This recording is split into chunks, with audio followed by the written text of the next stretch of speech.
Et en fait, la philosophie de Ford à l'époque, c'était de concurrencer ta voiture, Opel, en faisant un moteur V4 ou V6 pour le marché européen. Donc c'est des moteurs qu'on retrouve sur des voitures Ford Angleterre et Allemagne. Et peut-être France aussi, il y a eu Matra.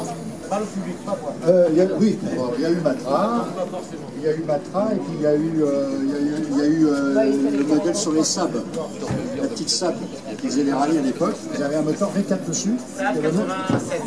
Ouais, je sais plus pour la date, mais c'est le même moteur que celui-là. Donc c'est un V4. Alors celui-ci c'est un V6, donc un 2 litres. C'est bien marqué. Ouais. Voilà. Faut pas le rater. Donc c'est un modèle relativement unique, hein, parce que je vous signale que c'est sa première sortie. Ça fait 3 ans qu'elle n'a pas, pas tourné. Et j'ai stressé un peu en arrivant ce matin. Donc on a changé jusqu'à maintenant radiateur, tout le bazar. Donc on a changé les cylindres blocs en dessous, bien sûr. Les cylindres blocs en dessous. On a mis un allumage électronique. Pardon. On a mis un allumage électronique. Wow. Alors, elle est plus propre que la mienne. Hein. Ça, c'est pas le turbo. Le problème, c'est que quand on a remonté la dynamo, il s'est trompé, mon garagiste, en mettant la petite rondelle derrière. Il a cassé la patte. Quand il a serré, ben forcément, ça a cassé la patte qui était en alliage. Pour monter, et puis on ne peut pas souder. Donc, tu as mis ça en attendant d'avoir une patte. Oui, ça fonctionne. Ça fait classe, voilà. Bon, bref. Et donc là, la pompe à eau a été changée, le radiateur a été refait. Prêt à rouler, quoi.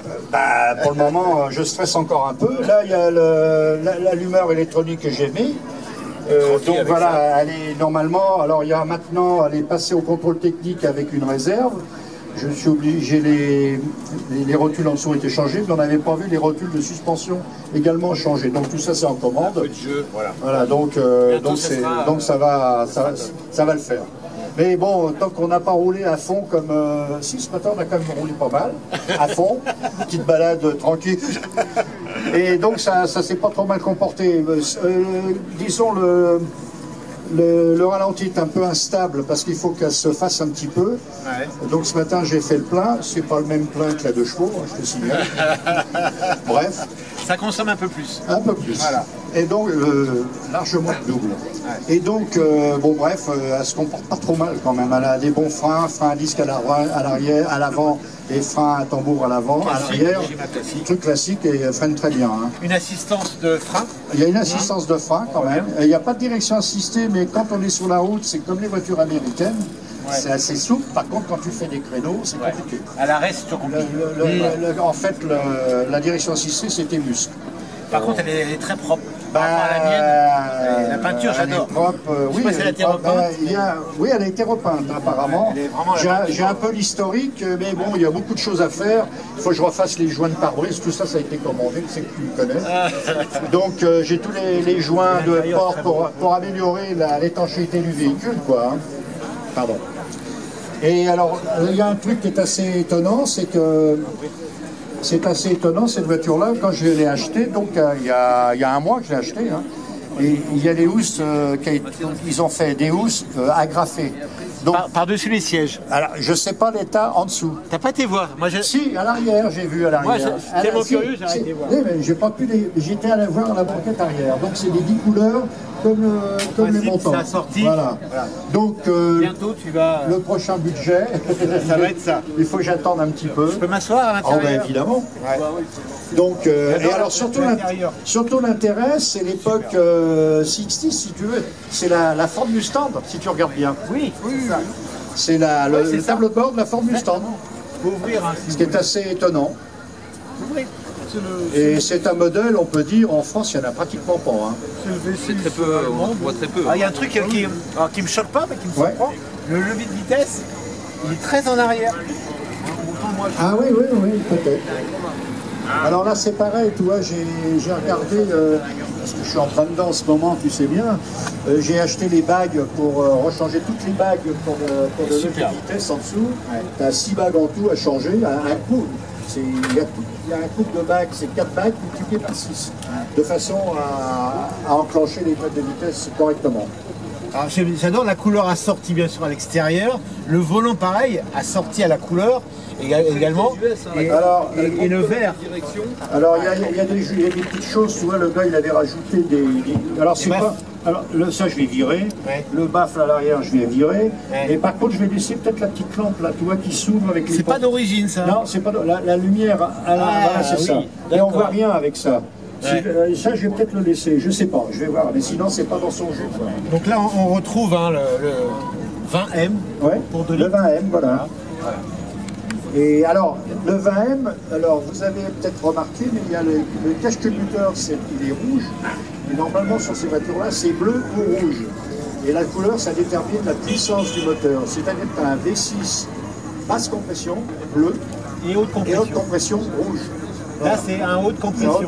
Donc il y a une différence de puissance. Voilà, et je sais de quoi je parle parce que j'ai regardé par rapport au numéro de moteur, et je sais que c'est en haute compression, parce que je ne savais pas en fait. D'accord. Donc voilà, pour le... Ce qui est marrant, Hervé, je fais comme si j'étais le propriétaire. Comme mon Opel, en fait, tu as juste ici un petit bras. Et tout autrement, comme l'Opel, il faut mettre au tableau de bord pour les essuie-glaces. Alors il ne s'allume pas, évidemment, celui-là. Il faut que je démonte tout ça et que je sais faire. Donc ça va être revu. Probablement le circuit imprimé qui est abîmé derrière. L'autoradio ne fonctionne pas, donc ça va être vu. Il n'est pas d'époque, hein. Il ressemble à un d'époque, si. Je sais pas. On fait maintenant des reproductions qui ressemblent à ça. Non? Ah, il est peut-être d'époque, hein, autant pour moi. Je sais pas. Et, de toute façon, il ne peut pas marcher parce qu'aujourd'hui, tu peux plus capter les ondes. Donc tu penses bien la semaine qui arrive, ça va être épluché. Non, j'aimerais bien la conduire un jour. Eh ben, ça sera avec plaisir. Tu peux même la conduire maintenant si tu veux. Donc, alors en plus, tu as un coffre en bas. Tu peux mettre, comme il disait, dans un film, on peut mettre 10 corps dedans. 10 corps dedans? Oui, alors 10 corps de quoi? Le cochon? Pourquoi c'est... Juste une petite question sur le côté, au niveau du toit c'est marqué hardtop. C'est un faux hardtop, si c'est un toit complet. Alors, attention, dans ces modèles-là, vous avez... Alors moi, celle que j'avais avant, que tu as connue, hein, je pense, c'était une coach. Le coach, c'est une berline. Berline de porte. C'est-à-dire que tu as le même pavillon que la berline. En fait, au lieu d'être cambré comme ça, il est plus droit. D'accord? Et tu as une coach, tu as une porte identique à ça, mais tu as un montant. D'accord? Donc celle-là, alors ça c'est le hardtop. Ça ressemble à un hardtop, mais il se démonte pas. Il se démonte pas. Voilà, c'est vrai, c'est dommage d'ailleurs. Parce que dans ces modèles-là, il en existe en cabriolet quand même, mais j'en ai jamais vu. J'ai vu les Capri cabriolets, j'ai un copain qui en a une, qui l'a refait lui-même. D'ailleurs, quand j'ai vu sa caisse, je leur ai foutu carrément la ferraille. Et maintenant, elle est nickel, sa voiture, il faut voir le boulot qu'il a eu. Mais celle-là, elle existe également, mais ça doit être carrossé par quelqu'un, je ne sais pas qui. Ah, j'ai trouvé. Et en hardtop, sur le conventionnel, il n'y en a pas.